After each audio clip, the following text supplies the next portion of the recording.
Hoje a Simone Tebet esteve com o Rodrigo Pacheco para debater reforma tributária. Ela agora já ampliou, já disse que vai ter texto de reforma até o final do ano. E aí colocou mais lenha numa fogueira que já vinha esquentando desde a semana passada, quando ela disse que não teria ainda reforma no primeiro semestre, e outros integrantes da equipe econômica disseram que não, que teria sim, que em 2 meses tem texto. E aí, só que aí não vai ser mais uma reforma, é aquela velha história, vamos fazer uma mini reforma. O senhor está gostando do endereçamento desse debate sobre a reforma tributária, que talvez seja uma das prioridades desse governo, junto com o arcabouço fiscal?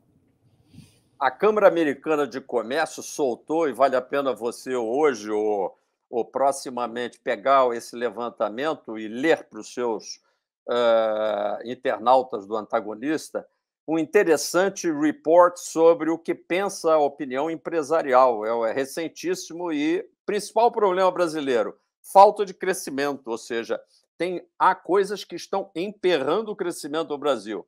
Opinião empresarial, o que é que mais emperra a condição empresarial e, portanto, o crescimento do Brasil? A falta de um arcabouço tributário, já que é moda falar em arcabouço, um arcabouço, ou seja, uma moldura tributária simplificada. Simplificada quer dizer nada demais. Simplificado quer dizer parecido com o que fazem outros países do mundo, sem tirar muito nem colocar muito. Ou seja, se a gente apenas copiasse, obviamente, respeitando as situações de partida, porque, obviamente, nós estamos hoje com um monstro tributário, nós não podemos ter a veleidade de querer transformar, por cirurgia plástica, do dia para a noite, um monstro no Alain Delon francês, é um antigo padrão de beleza dos anos 60. Estou citando, agora deveria falar em um Brad Pitt, ou algum outro artista considerado muito bonito modernamente. Não vamos conseguir. O que nós podemos é transformar esse corcunda de Notre Dame numa pessoa que não seja repulsiva e que essa reforma tributária é a melhor possível. E podemos avançar muito, desde que a gente saiba o que fazer. E aí mora exatamente o problema maior nos detalhes, como nós falamos sobre a questão monetária. Nos detalhes, as pessoas se confundem, porque querem uma reforma tributária baseada em conceitos teóricos. Aí o problema é menos político e mais, até, vamos dizer assim, de uma vocação dos economistas para tentar simplificar complicando, e eu posso dar exemplos de como é que eles estão levando isso, e de forma que eles não conseguem explicar em que a reforma tributária pode melhorar a vida de todos, porque simplifica, aglutinando vários tributos numa categoria só, que é o imposto de consumo, e reformando para melhorar a progressividade do imposto de renda, que é uma coisa simples de dizer e relativamente plausível de fazer, e estamos complicando isso de uma forma em que os setores econômicos, as várias regiões e os entes federativos, eu digo estados e municípios, quando vão percebendo o que estão ameaçados de perder nessa reforma, se transformarão em atores políticos antagônicos. E aí a reforma plausivelmente não sai.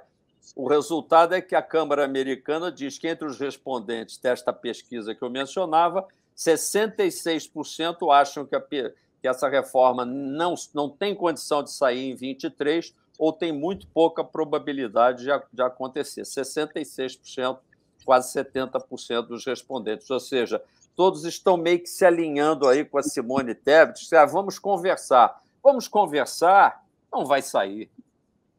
Aliás, é o problema maior deste governo. Você não acha, Cláudio, que é um governo que tem muita crítica a fazer? Ele não é que ele não tenha saído do palanque, ele não saiu da oposição.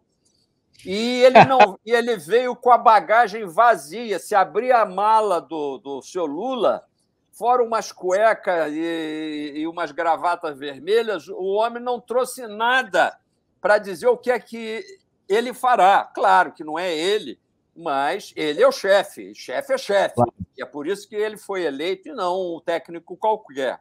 Esse grupo deveria já estar com esse arcabouço não só fiscal, não só monetário, também no sentido de destravamento do país, completamente pronto.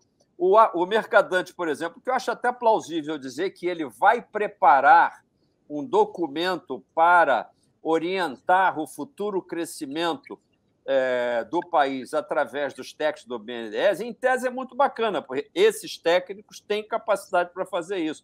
Mas eu já dou uma boa notícia para o Mercadante. Esse documento, chamado Visão Brasil 2035, está pronto. É só chamar a economista Lavínia, que é filha até de um grande economista, Antônio Barros de Castro, que coordenou, sob minha orientação, um esforço que o BNDES fez no início de 2018 e deixou pronto um documento em que se elencam as medidas para destravar, potencializar e transformar a economia brasileira. Ele já pode partir desse documento de mais de 400 páginas, porque nós somos eméritos em querer repetir coisas quando elas já estão prontas. E esquecemos o que está pronto e estamos muito mais preocupados em dizer aquilo que a gente ouviu o galo cantar no dia anterior. Eu acho que ele vai esperar o texto da Fundação Perseu Abramo. Bom, porque hoje, por exemplo, maldade sua. Hoje, por exemplo, não é maldade, não. Eles estão discutindo no diretório do PT, estão discutindo o posicionamento em relação ao Banco Central. Mas Cláudio, você veja bem o que eu estou dizendo para você, talvez seja, com toda a humildade, modéstia, o recado que eu dou aos nossos internautas. A Perseu Abramo, como um braço intelectual do governo que emplacou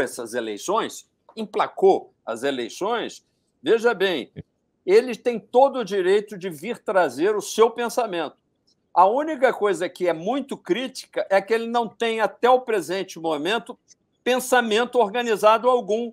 É esse o problema. Porque quando um governo vira governo no dia 1º de janeiro do ano em que ele assume, tudo deve estar pensado e pronto, independentemente dos personagens que vão ocupar o BNDES, o Ministério da Fazenda ou do Planejamento. Tudo já deve estar planejado. Não deve se esperar. Se a Simone Tebet vai ter que refazer o planejamento ou começar a pensar no planejamento, vou fazer um prognóstico.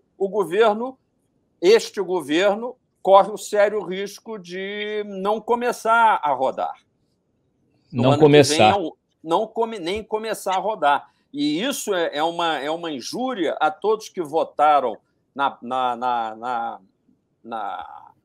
chapa do presidente Lula, porque se esperava em tese, eu não esperava, porque eu fui analisar os programas de governo e os mais fracos eram, segundo a avaliação bastante técnica que nós fizemos, justamente o do presidente Lula e, por incrível que pareça, também o do presidente Bolsonaro, muito fracos, o que significa dizer um certo até desrespeito a todos os 200 e tal milhões de brasileiros que esperavam que um governo, antes de mais nada, antes de ser técnico ou ser político, ele tem que ser sério.